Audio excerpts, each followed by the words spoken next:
preocupação foi prioridades do reino. Prioridades do reino. Vivendo a justiça de Deus. Então a prioridade do reino é a justiça de Deus. A prioridade do reino de Deus. A prioridade do reino terrestre, a Bíblia fala que o mundo jaz no maligno. Então Satanás é que domina esse mundo caído de pecado. Então nós não somos dominados pelo diabo, mas somos dominados pelo Espírito Santo. Então nós precisamos viver uma vida em Cristo para sermos dominados pelo Espírito. E uma coisa que nós precisamos entender é que nós precisamos viver a justiça de Deus, porque a justiça de Deus, ela tem promessa e provisão.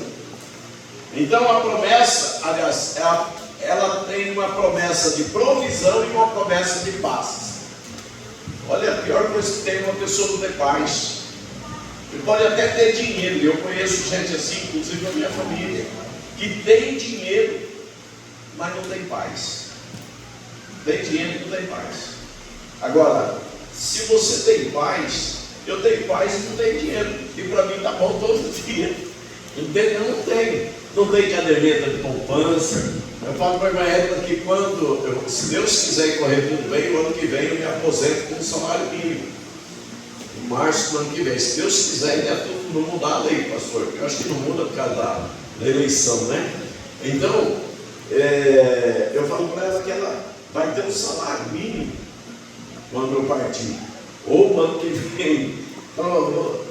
Então, irmãos, eu vivo, eu priorizo a causa de Cristo, não dinheiro.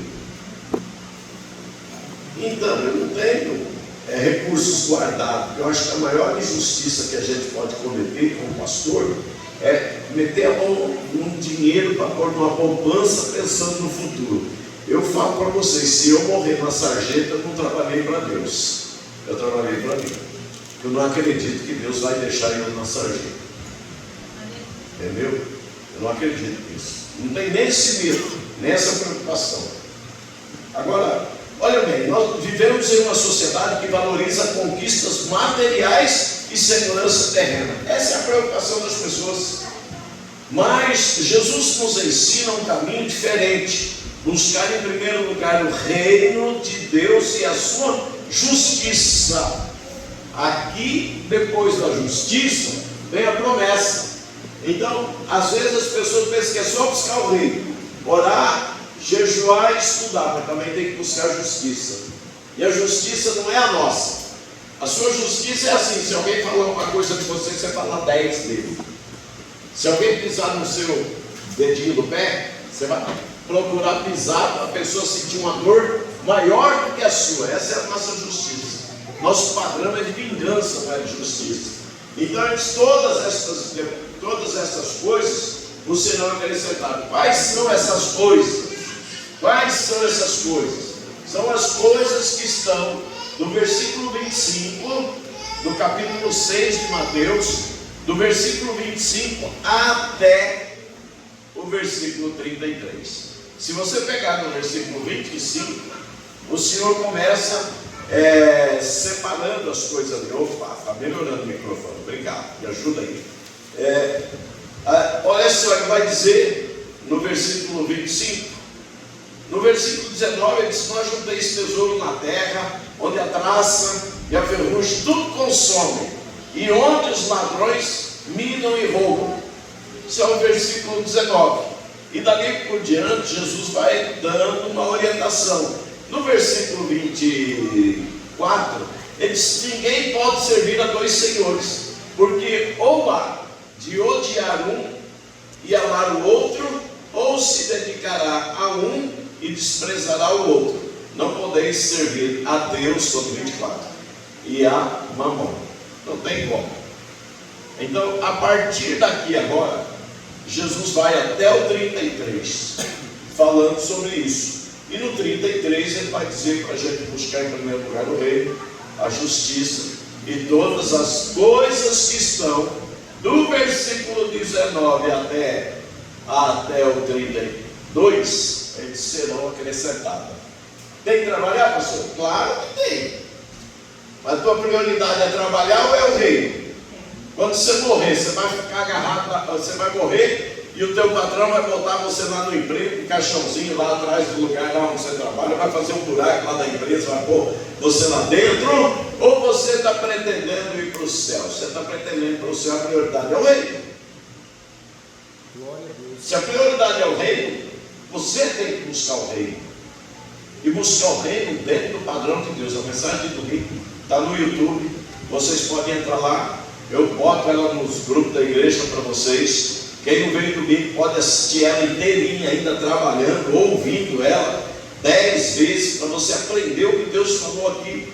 Que eu ainda estou mexido com o que Deus falou, que não é o que eu sei, é o que Deus tem para nós.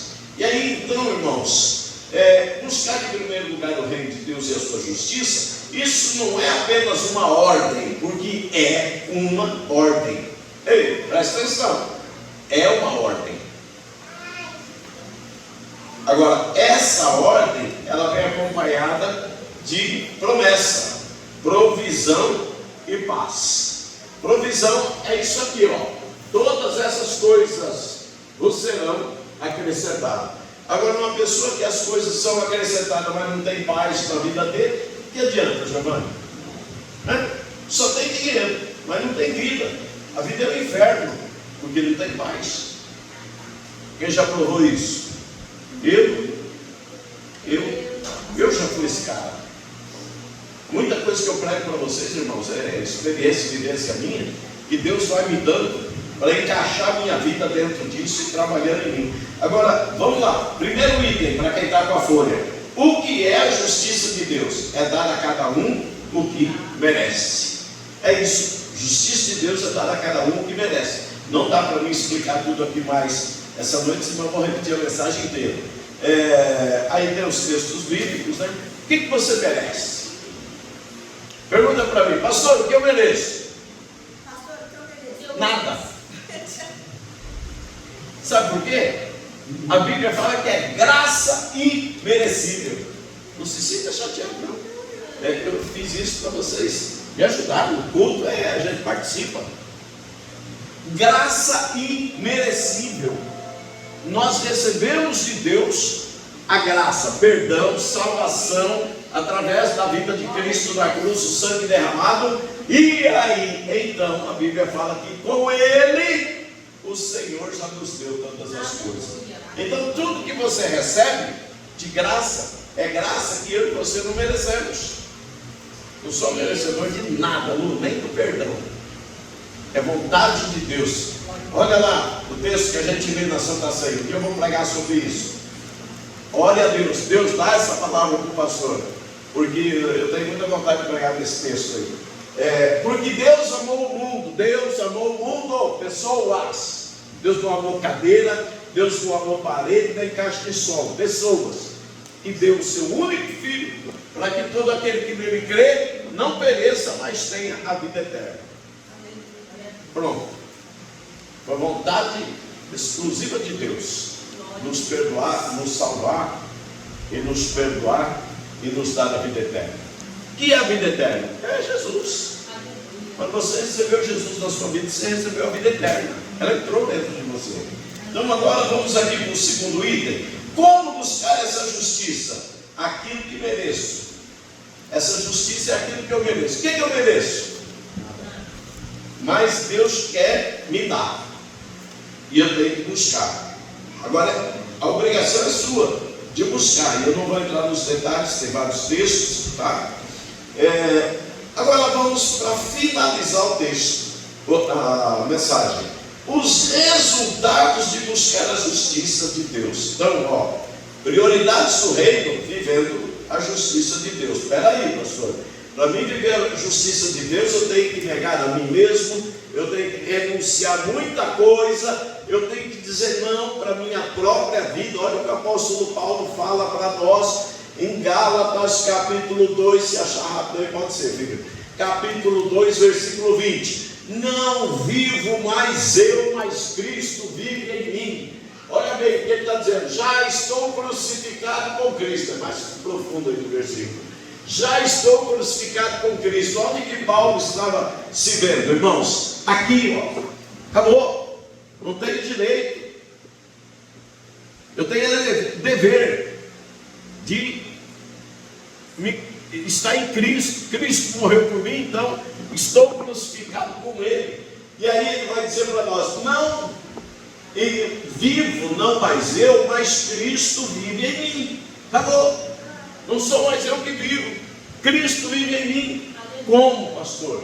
Quando eu faço a vontade dele, procuro viver dentro dos padrões da palavra de Deus, obedientemente.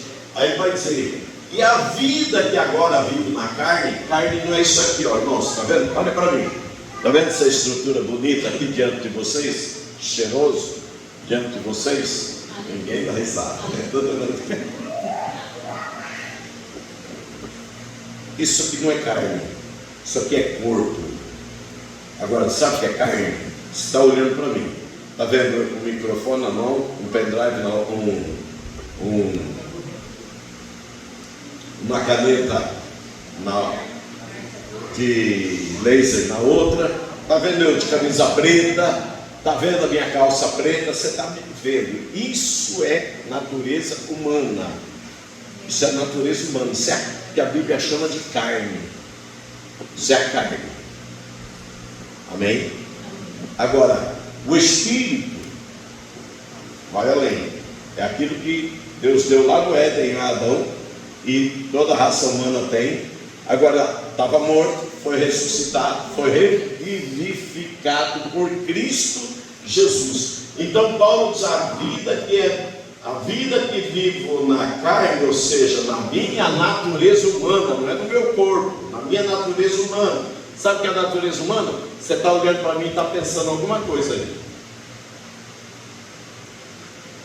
Alguma coisa você está pensando. É a tua natureza humana. Não estou dizendo que você está pensando mal, mas se tiver na tua natureza humana também. Pastor, eu estou pensando bem com o senhor. É na tua natureza humana. Estou tentando esmiuçar, irmãos, e eu quero correr aqui para dar tempo, porque eu sei que isso vai trazer benefício para vocês. Olha bem, e a vida que agora vivo na carne, na minha natureza humana, vivo na fé do Filho de Deus, o qual, então tem na minha bolsa, tem uma Bíblia dentro daquele bolsinho ali do lado. Aí ele vai dizer para nós, ó: vivo na carne, vivo na fé do Filho de Deus, o qual me amou e se entregou a si mesmo por mim. Precisamos de Cristo ir lá na cruz se entregar por nós. Então ele nos amou e se entregou por nós. Foi uma escolha do Senhor. Lá no Éden, lá no Getsemane, ele está orando no Getsemane, e ele está dizendo: Pai, se possível, passa de mim esse cálice, se não, faz a tua vontade.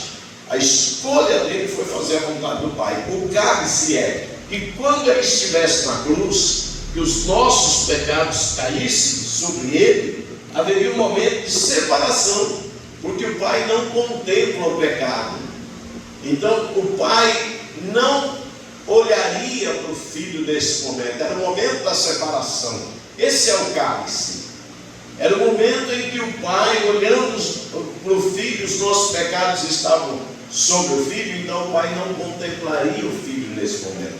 Tanto que ele clama da cruz: porque me desamparaste. Ou seja, vou dar uma ilustração aqui: quando ele está na cruz e os nossos pecados caem sobre ele, o Pai está de costa. Nossa, me arrepia, irmãos.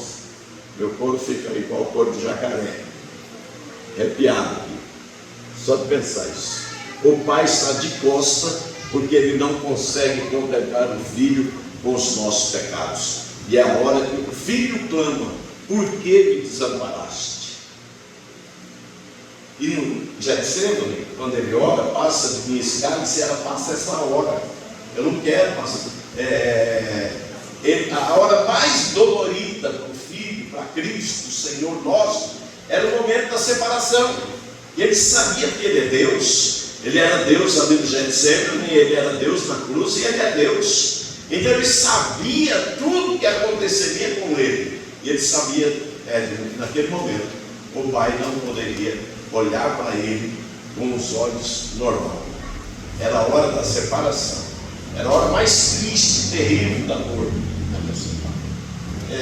Então o Senhor estava ali na cruz por nós. Então, queridos,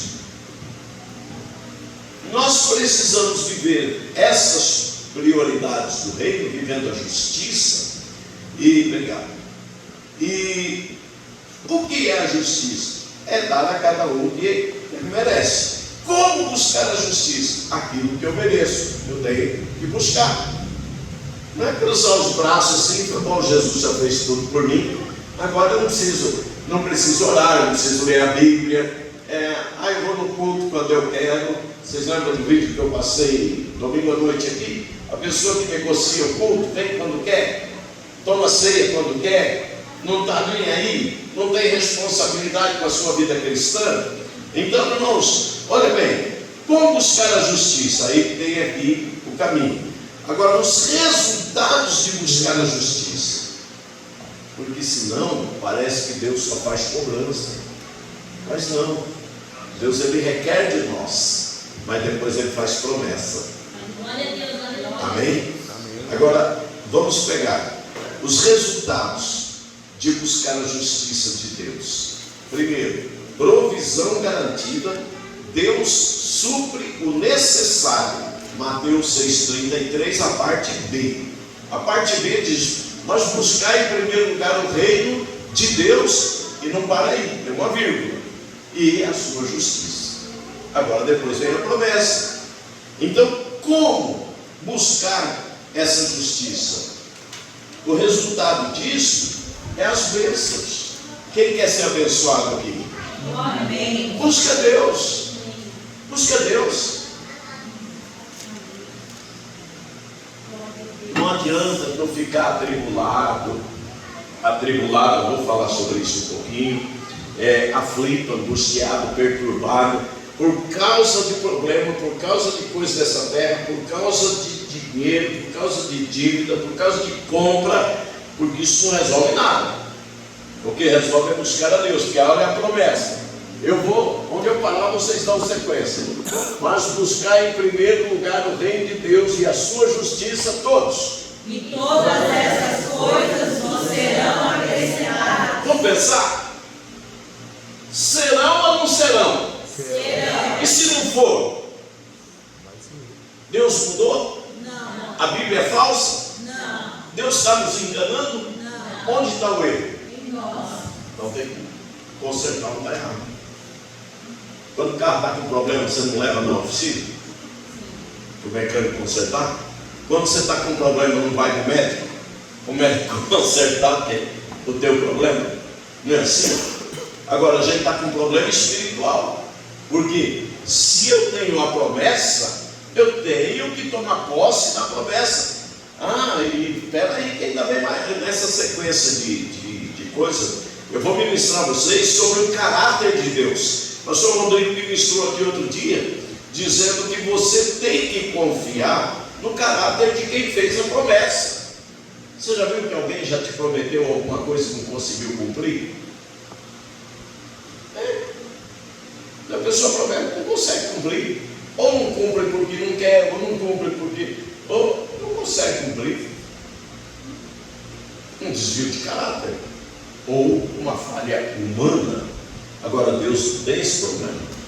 Deus, ele faz a promessa e ele tem o caráter dele, é santo, é verdadeiro, é reto, é íntegro. O que é íntegro? Íntegro, lembra do leite lá no mercado? Integral, semi-integral e desnatado. Inteiro. Amém? Amém. Então, amados, a provisão garantida, nós temos essa garantia. Deus sugere, aliás, Deus supre o necessário. Deus supre o necessário, irmãos. Eu estava a pé, não tinha condições de comprar nem um Fusca. E eu falava para Deus: não vou botar um carnê no meu bolso, não vou comprar um carro financiado. O Senhor há de me dar um carro. E eu fui declarando na minha garagem um carro: profetiza na tua vida. E aí um dia Deus me deu um carro e depois me deu outro carro. Então nós precisamos entender que não é brincadeira. Deus disse para nós: busque em primeiro lugar o reino de Deus e a sua justiça. Agora a justiça, eu falei tudo sobre justiça domingo. Eu vou botar o vídeo lá, assiste o vídeo. Você está pensando, mas o que é a justiça? Você precisa aprender isso, é muito sério. Porque se você não entender o que é a justiça de Deus, você vai fazer muita oração e não vai ter resposta. Quer ser abençoado, sim ou não? Amém. Quem desistiu de ser crente aqui diz amém. Aleluia, Jesus! Ninguém desistiu, glória a Deus. Aleluia. Paz interior. Vamos para o segundo item. O resultado de buscar a justiça de Deus.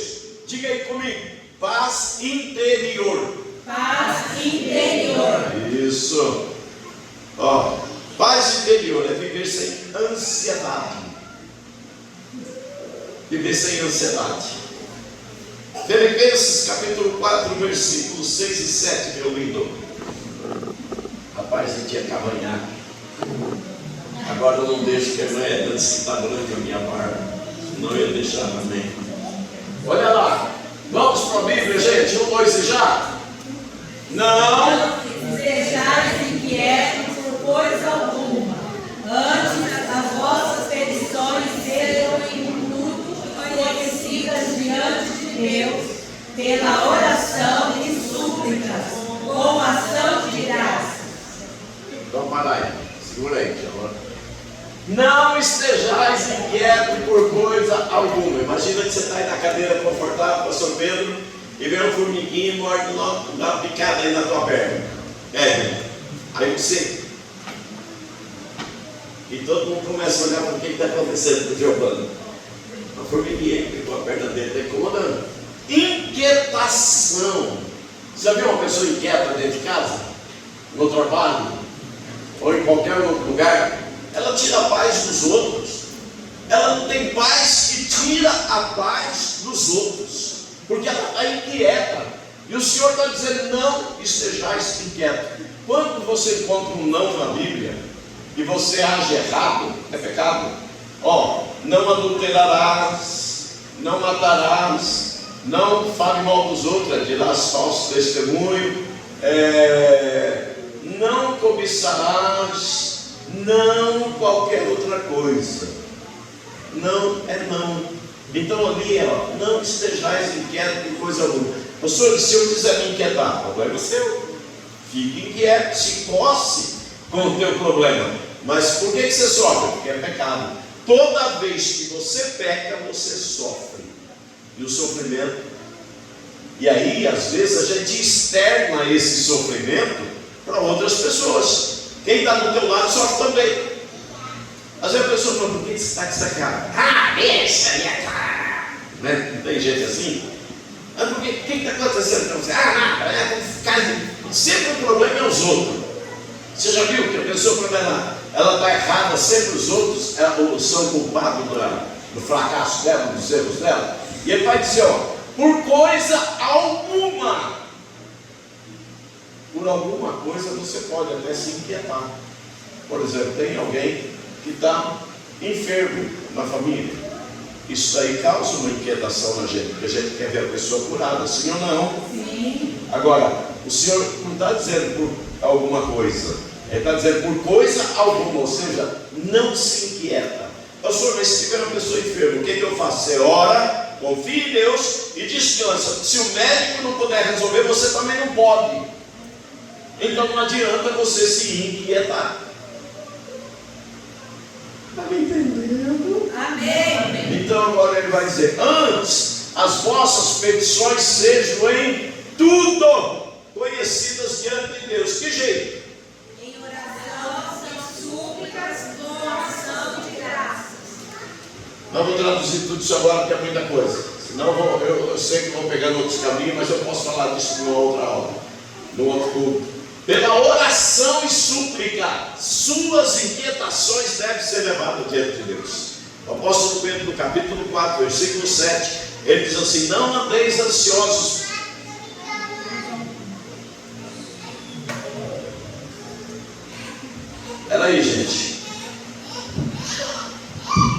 aí que às vezes a gente, cabeça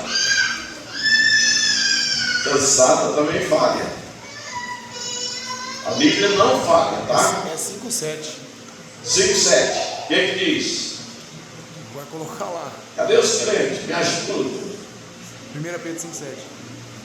Lançando sobre ele toda a vossa ansiedade, porque ele tem cuidado de vós. Vamos todo mundo junto? 1, 2 e já. Lançando sobre ele toda a vossa ansiedade, porque ele tem cuidado de vós. Obrigado, pastor Pedro. Então o que você tem que fazer com o teu problema, com a tua ansiedade?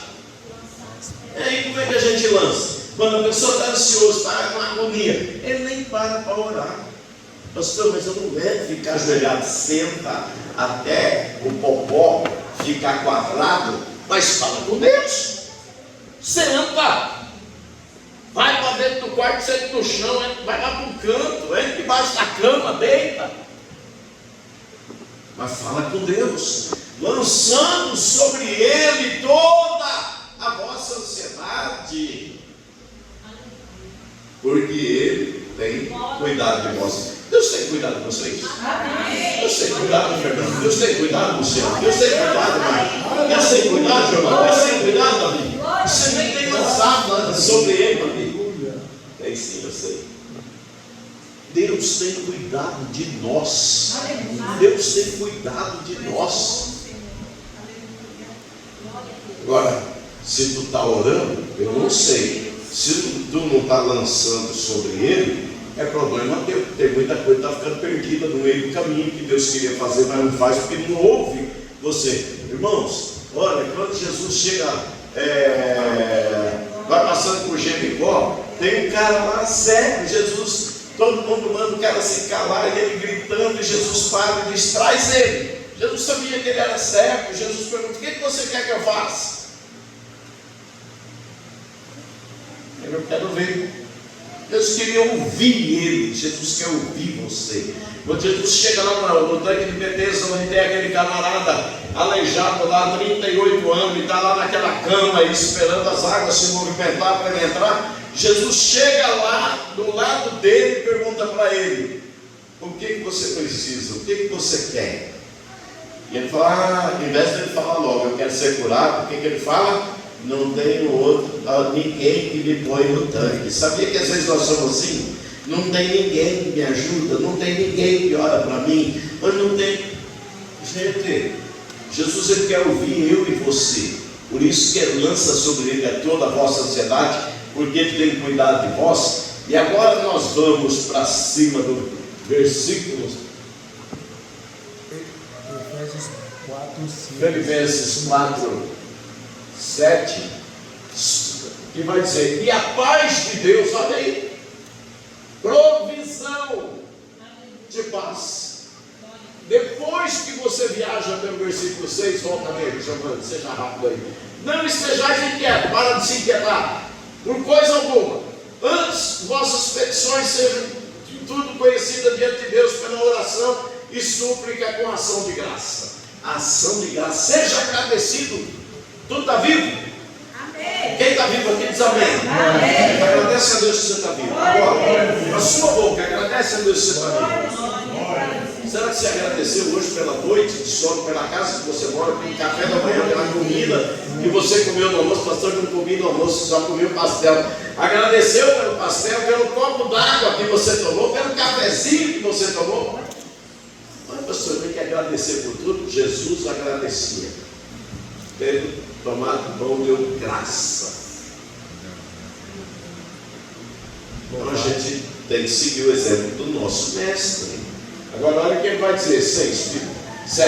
E a paz de Deus, que excede, ou seja, vai longe, vai muito além do que você pode entender. Você não entende o que é a paz de Deus. Você precisa fazer o que está lá no versículo 6. Se você trouxe uma caneta e um papelzinho, é melhor um pedacinho de papel, uma canetinha, do que uma cabeça grande.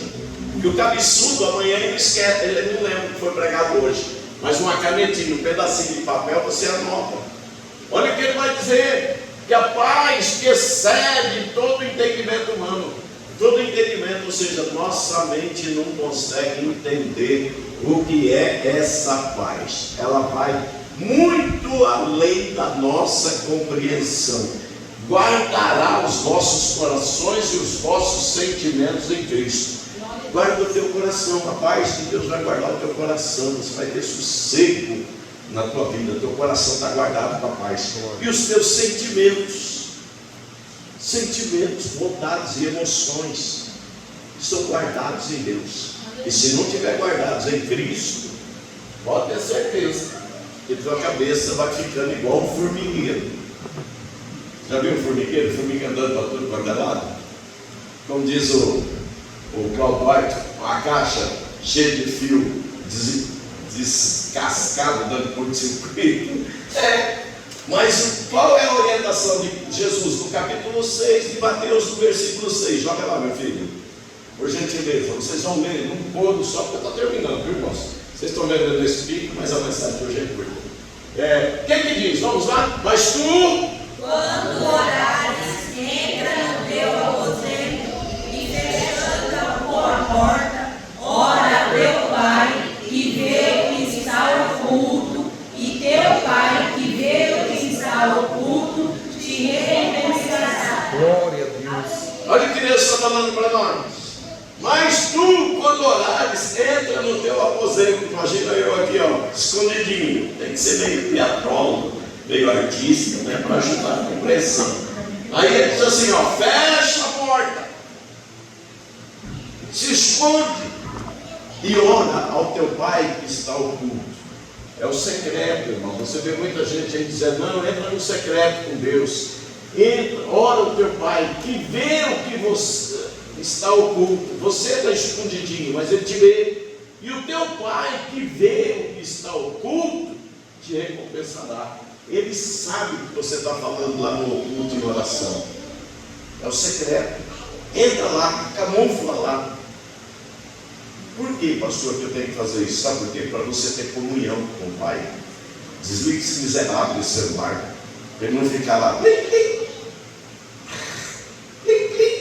Desliga. Você vai falar com a pessoa mais importante do universo. Pastor, mas se alguém me ligar, você tem que estar ligado em Deus. Se Deus é que vai te ligar e você vai ouvir Ele na oração, Ele te dá uma direção na oração. Deus fala conosco na oração, queridos. Aí você fala para mim, pastor, nunca ouvi Deus na oração. Claro, a oração é aquela que não dá nem tempo de Deus falar com você, você já vazou. É mais ou menos assim, Senhor meu Deus, tem que dizer por mim,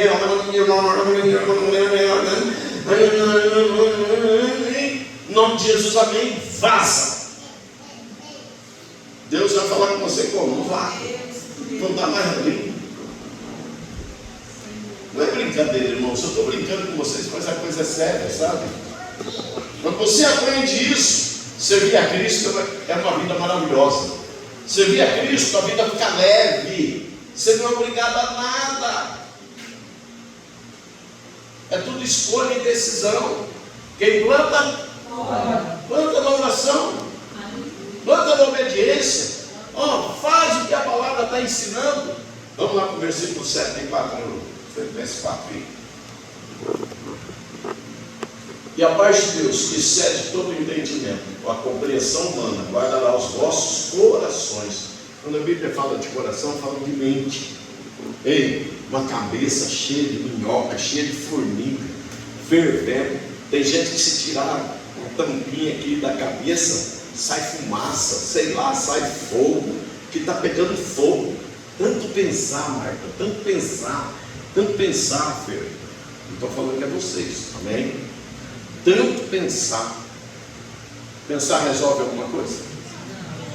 Diz que tinha um gaúcho descendo para o Rio Grande do Sul carregado, e lá na 101 tinha um rapaz com uma gaiola, e ele levantou assim aquela gaiola com 2 filhotes brancos, assim, 2 bichinhos brancos dentro da gaiola, e o gaúcho descendo, freou aquela carretona, foi parar uns 200 metros para baixo. E aí ele desceu do caminhão, e veio até o rapaz, chegando perto do rapaz assim, ele falou, moço, o gaúcho, ô tio, isso aí é filhote de papagaio? Aí o Catarina falou, Não, é coruja. Aí o garoto falou, para que eu quero coruja? Coruja não fala. E o Catarina disse, não fala, mas pensa muito. Parece tudo, né?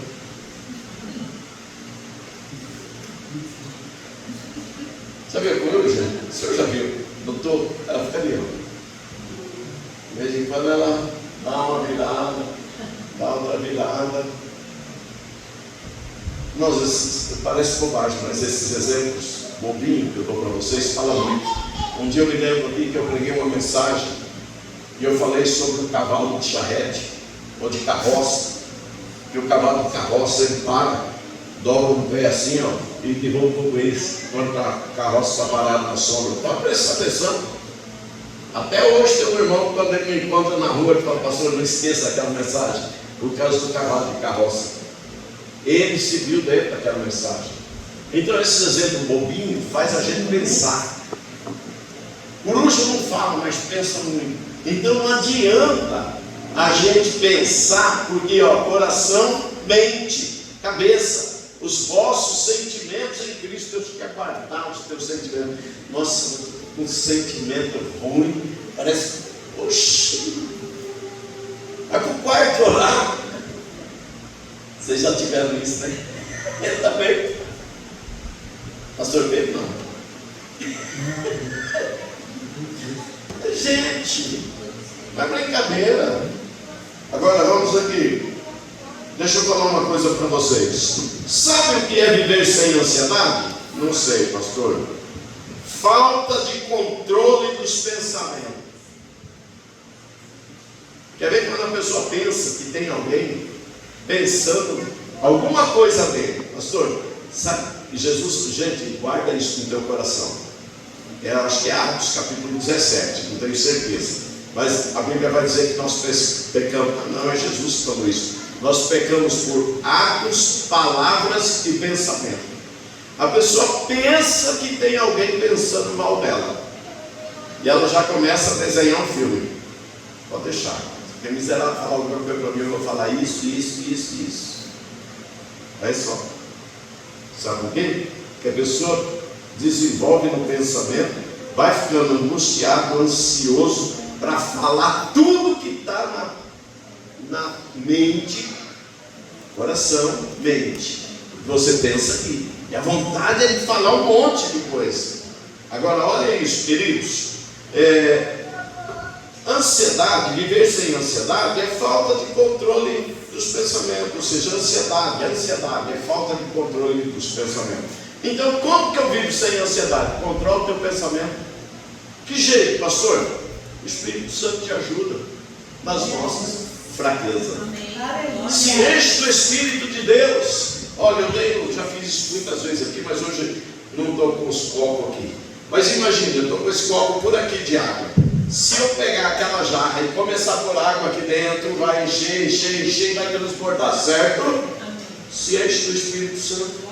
Que a tua mente vai estar cheia, teu coração vai estar cheio. Não tem lugar para mais nada. Não tem lugar para coisa ruim. Não tem lugar para pensar que você não casou ainda, que você quer casar, que você... Não tem lugar para maus pensamentos. Não tem lugar para coisa ruim. Não tem. Não tem. Sabe por quê? Você está cheio. Tua mente está cheia das coisas do céu. Agora deixa eu falar para você um pouquinho sobre o que é a ansiedade. Escuta aí que eu já estou no... antes do final é o... Um tópico, amigo. Então tá, um tópico. Que tem o último e o penúltimo, né? É isso que eu queria dizer. Eu estou no penúltimo, tá? Estou no penúltimo. Olha bem, definição de ansiedade. Pastor do céu, o que é ansiedade? Grande mal-estar físico e psíquico, aflição, agonia.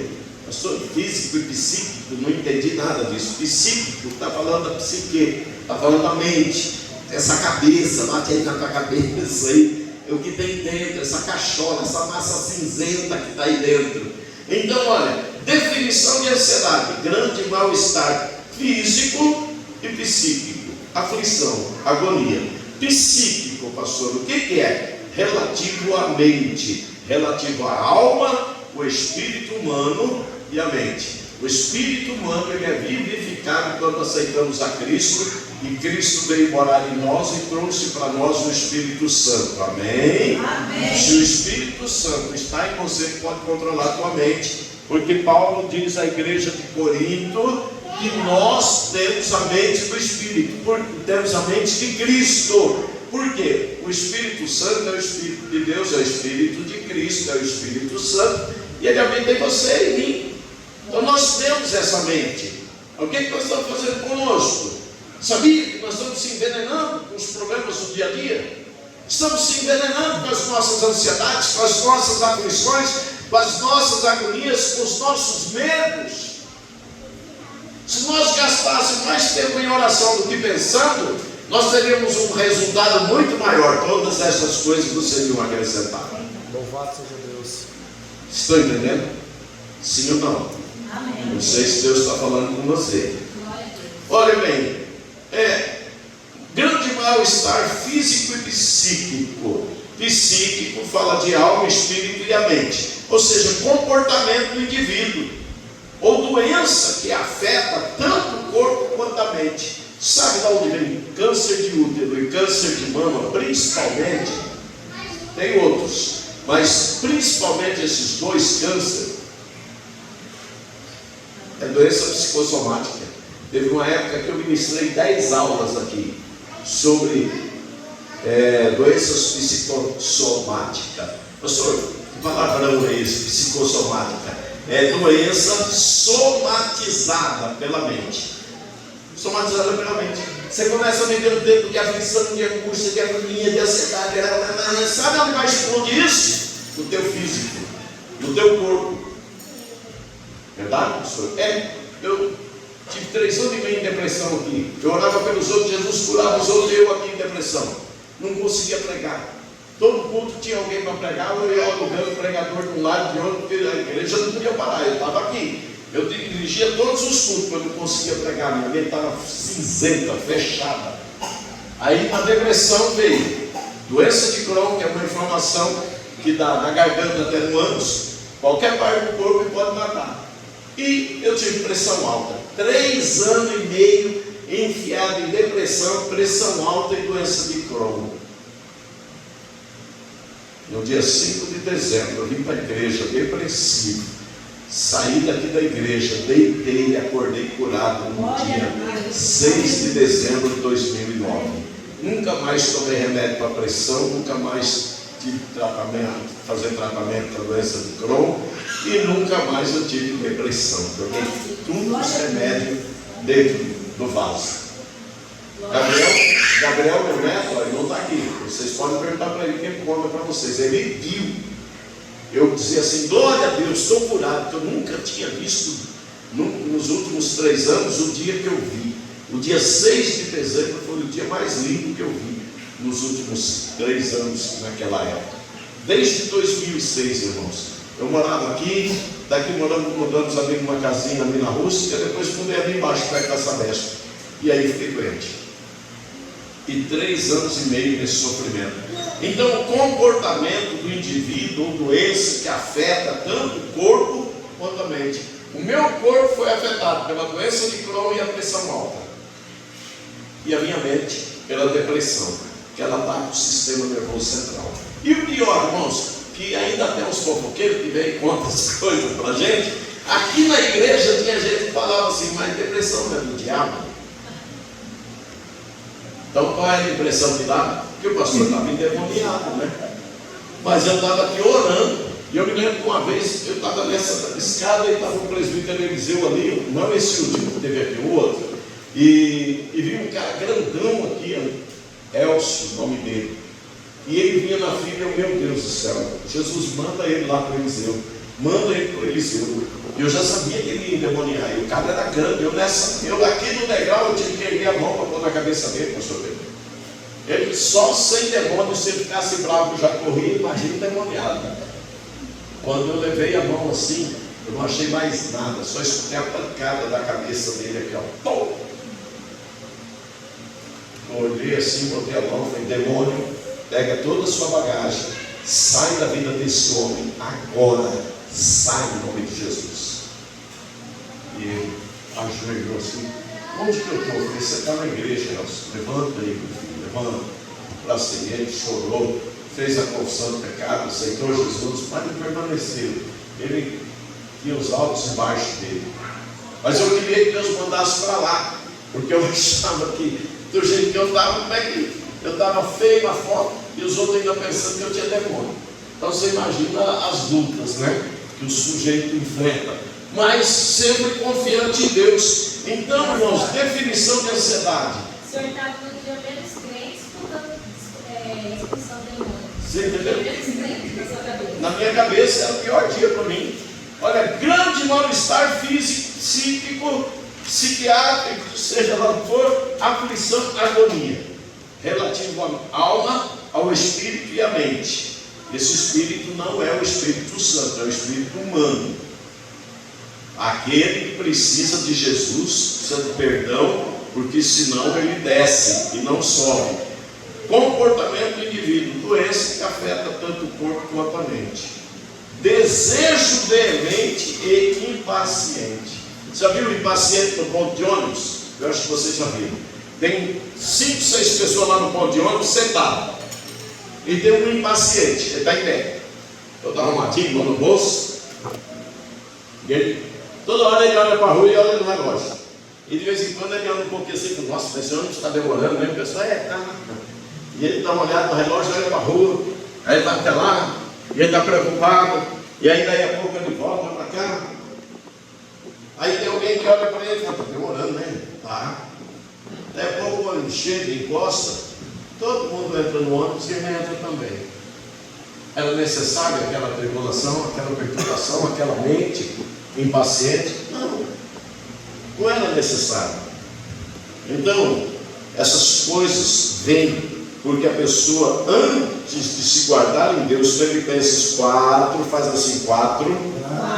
Agora você fala 6, meia dúzia e 7. A pessoa não faz isso. E aí ela vive o quê? Atribulada, agoniada, perturbada, ansiosa, angustiada. Às vezes arruma até briga, sabia? Porque reclama tanto que acaba arrumando problema. Aí vamos para frente aqui. Diga aí comigo: testemunho eficaz. Testemunho eficaz. Vamos entender? Veja Mateus 5,16. A justiça ilumina e influencia os outros. Olha bem, vamos ler? Vocês comigo, 1, 2, 3 e já? Assim resplandeça a vossa luz diante dos homens, para que vejam as vossas boas obras e glorifiquem o vosso Pai que está no céu. Assim resplandeça. Sabe o que Jesus falou no versículo anterior? Vai para 14 aí, meu filho. Olha lá o 14, ó. Vós sois a luz do mundo. Sabe por quê? Porque Cristo habita em você. Cristo é a luz do mundo. Ele disse: eu sou a luz do mundo. Então, se a luz do mundo está em você, você é a luz do mundo. E não se pode esconder uma cidade edificada sobre uma montanha. Se tivesse uma montanha aqui, tivesse Tarabá em cima de uma montanha, a gente via. Quando nós vamos para Prudente, você anda um pedaço da estrada, você vê as luzes de Prudente. Está entendendo? Porque é mais alto, dá para ver. Então, é o que o Senhor está falando para nós. Agora 15. Assim resplandeça. Nem se acende uma lamparina, uma lâmpada, e coloca debaixo de uma bacia, mas no poste. Velador é poste, ok? É uma bacia, um cesto, mas no velador, ou seja, no poste, e dá luz a todos que estão na casa. Eu me lembro quando eu me criei no sítio, pastor Pedro também, aí tinha os bailão lá no sítio, né? Principalmente festa de safra ou de casamento de alguém, um lampião em cada canto, e o povo ali dançando, a poeira levantando, um lampiãozinho clareando a barraca. Então eu lembro dessas coisas. Meu irmão, você é luz. 16. Assim resplandeça a vossa luz diante dos homens, para que vejam as vossas boas obras e glorifiquem o vosso Pai que está no céu. Irmãos, é isso que me preocupa, sempre resplandecer a luz de Cristo através de mim onde eu estou. Amém? Amém. Calma aí, eu estou no final. Senão você vai perder a bênção no final. Aprovação divina. Quem quer ser aprovado por Deus aí diz amém. Amém. Giovanni, Salmo 34:15. Deus se agrada dos que vivem com justiça. Nós estamos falando da justiça de Deus. Quem quer viver com justiça? Os olhos do Senhor estão sobre quem? Quem são os justos, irmãos?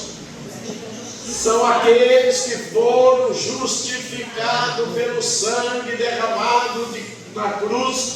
Então a justiça de Deus está sobre eles, e os seus ouvidos atentos ao seu clamor. Os olhos de Deus estão sobre aqueles que vivem na justiça de Deus. Os olhos de Deus e o seu ouvido ao seu clamor. Você vai orar e Deus vai te responder.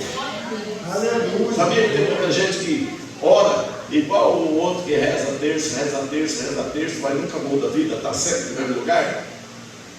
Por quê?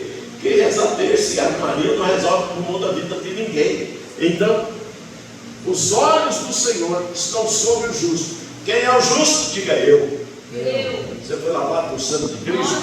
Foi perdoado dos seus pecados? Já se entregou a Jesus? Então você está justificado. Quer ver? Romanos 8. O pastor, o salmo aqui na minha Bíblia termina assim, ó: e os seus ouvidos estão atentos a cada gemido ou suspiro. Eu quis ir lá, mas até o versículo 20 nós íamos lá. É para mim ganhar tempo aqui, porque eu quero terminar. Mas olha isso que você falou aí. Depois você fala o versículo, Giovanni põe aqui.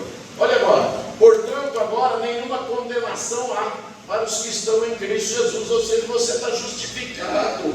Você foi perdoado. Jesus é o Senhor da tua vida. E ele vai dizer que não andam segundo a carne, segundo a natureza humana.